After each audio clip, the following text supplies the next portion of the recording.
Trademark இருக்கும். இப்போ விஜயகாந்த் சாரை படத்தில் போட்டு செவத்தில் ஏறி வரைக்கூடாதுன்னா எப்படி, ரஜினி சாரை படத்தில் வந்து ஸ்டைல் பண்ணக்கூடாதுன்னு எப்படி, அது மாதிரி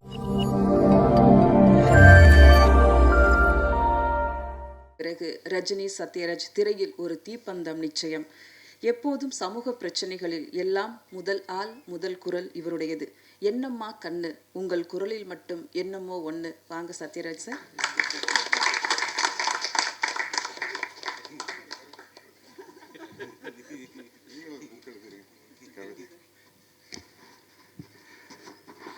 மேடையிலும் மேடைக்கு முன்பும் அமர்ந்திருக்கும் நண்பர்களுக்கு என்னுடைய வணக்கம். ஏன்னா இவங்க எப்படி நண்பர்களோ அதே மாதிரி ஊடகவியலாளர்களும் என்னுடைய நண்பர்கள். சித்ரா சார் சிரிக்கிறார். அந்த அளவுக்கு நெருக்கமான பழக்கம். அதனால்தான் அவங்க கரெக்டாக ஞாபகப்படுத்தினாங்க மக்கள் என் பக்கம் டைட்டிலில். சில சமயத்தில் ஒரு மனிதனுக்கு வந்து பெருமைகள் முடிவதில்லை, அலைகள் ஓய்வதில்லை அப்படிங்கிற மாதிரி. ஆக்சுவலாக மக்கள் என் பக்கம் அப்படிங்கிறது புரட்சி தலைவர் எம்ஜிஆருடைய படத்தோட டைட்டில். அவர் சிஎம் ஆகிட்டார், அதனால் நடிக்கல. இப்போ எங்கிட்ட இன்னும் செல்ஃபோனில் ஒரிஜினல் தினத்தந்தியில் முழு பக்க விளம்பரம் வந்தது, மக்கள் என் பக்கம்னு அந்த விளம்பரம் எங்கிட்ட இருக்குது இன்னும். அப்போ பாலாஜி சார் படத்தில் நடிக்கிறதுக்கு புக்கான அப்போ என்ன டைட்டில் வைக்கலாங்கிறப்போ பாலாஜி சார் வந்து மக்கள் என் பக்கம்னு வைக்கலாம் சத்யராஜ் அப்படின்னு. நான் சொன்னேன், சார் அது வாத்தியார் பட டைட்டில், அவர் கோச்சுக்கு போகிறாரு, நல்லா இருக்கார் சார் அப்படின்னு. அதுவும் இல்லாமல் அந்த டைட்டில் வைக்கிற அளவுக்கு தகுதி எனக்கு இல்லை சார். மக்கள் என் பக்கம்னா அது ஒன்றே அவருக்கு மட்டும்தான் பொருந்தும்.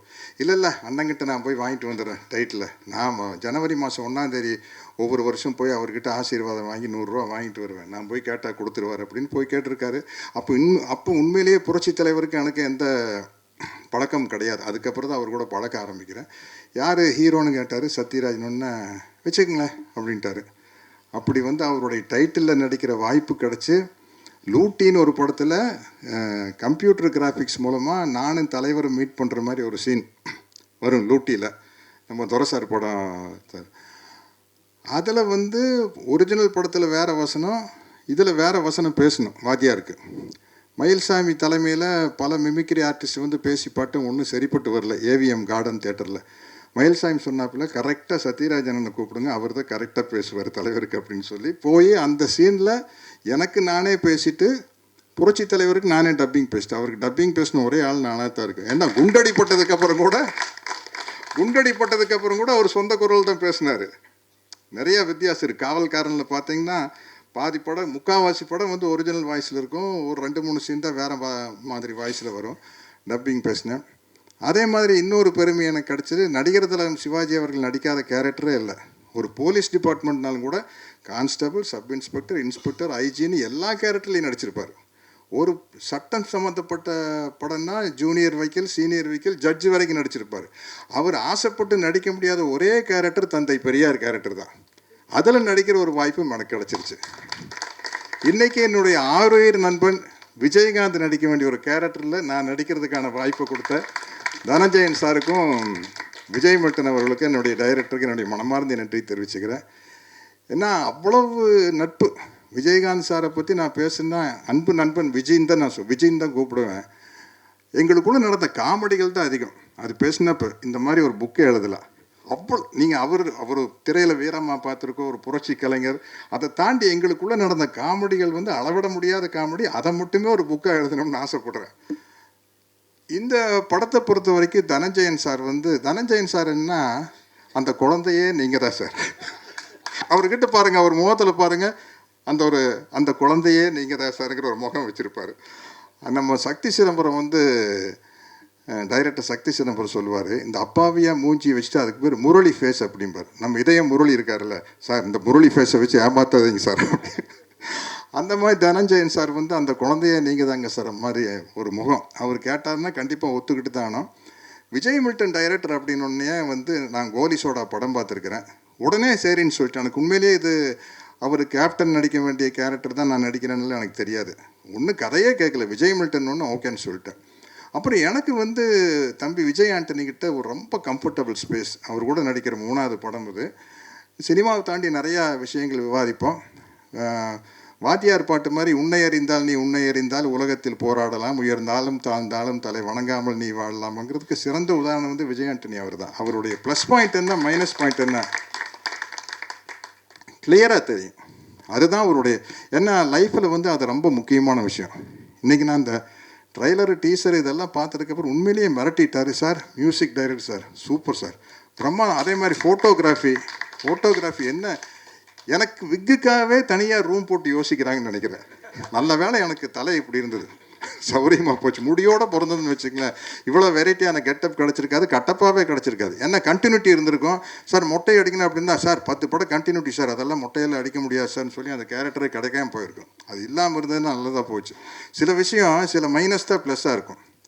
இப்போ எனக்கு கடவுள் நம்பிக்கை இல்லாதனால நிறையா பேர் பேசல, சாருக்கு இல்லை அவருக்காக நாங்கள் வேண்டிக்கிறோம் அப்படிம்பாங்க. கடைசியில் போட்டால் எனக்காக வேண்டிக்கிட்டது வந்து எக்கச்சக்கமான ஆளுங்க, என்னை தவிர எல்லாரும் வேண்டிக்கிறாங்க. கடவுளுக்கு என்ன பிடிக்கும், கடவுளுக்கு ஏன் என்ன பிடிக்குன்னா அவரை நான் டிஸ்டர்ப் பண்ணுறதே இல்லையில்ல.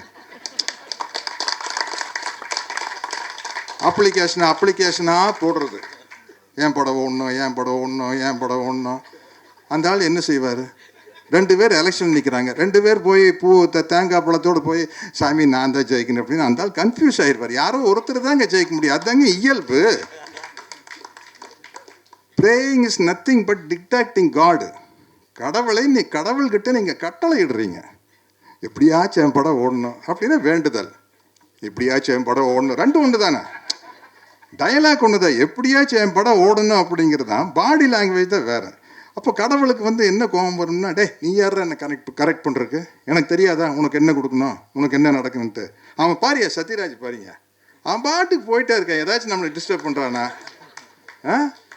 எனக்கு டிக்டேஷன் கொடுக்குறானா, கமெண்ட் பண்ணுறானா, என் மேலே தப்பு கண்டுபிடிக்கிறானா. பிறகு என் தப்பு கண்டுபிடிக்கிறதா, நீ செய்கிறது சரியில்லைப்பா, இப்படி செஞ்சுருக்கணும் அப்படிங்கிறது கடவுள் மேலே தப்பு கண்டுபிடிக்கிற மாதிரி தான். அதனால் வந்து எனக்கு அவர் என் மேலே அவருக்கு ரொம்ப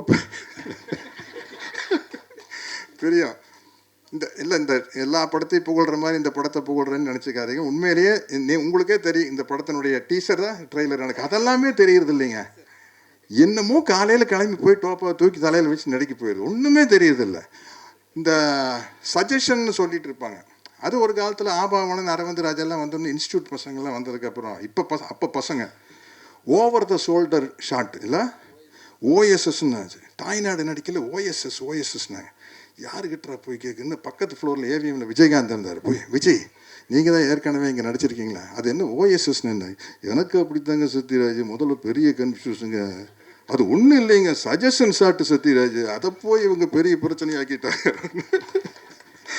அந்த மாதிரி இன்றைக்கி சினிமா வந்து மாறிக்கிட்டே இருக்குது, புது விஷயங்கள் வந்துட்டுருக்கு.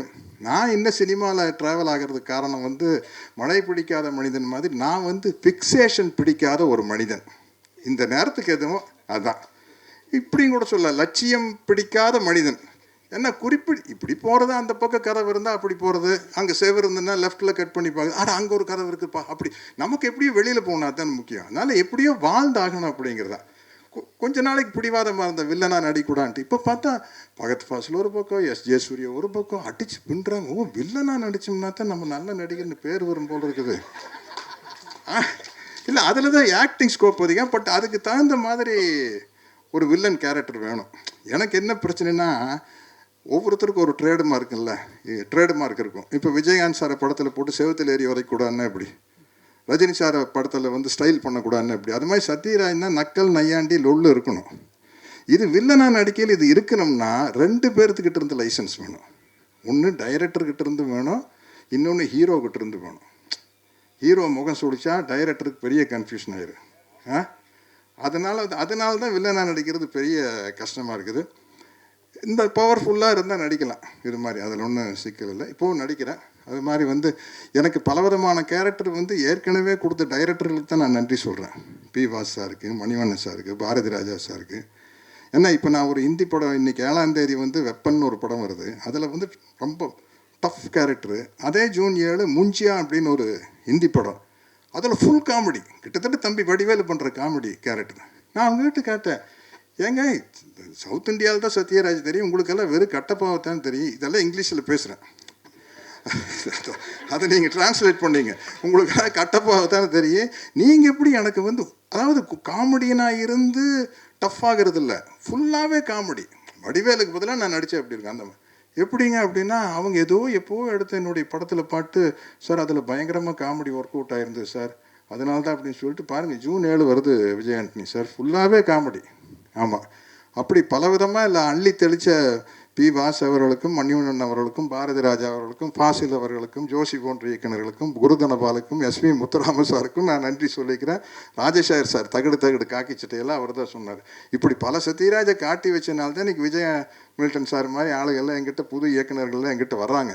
அதனால் அவர்களுக்கும் நன்றி கூறி, இன்னும் என்னை அரவணைத்து அழைத்து சென்று கொண்டிருக்கும் இந்த இன்றைய திரையுலகத்திற்கும் நன்றி கூறி விடைபெறுகிறேன். வணக்கம்.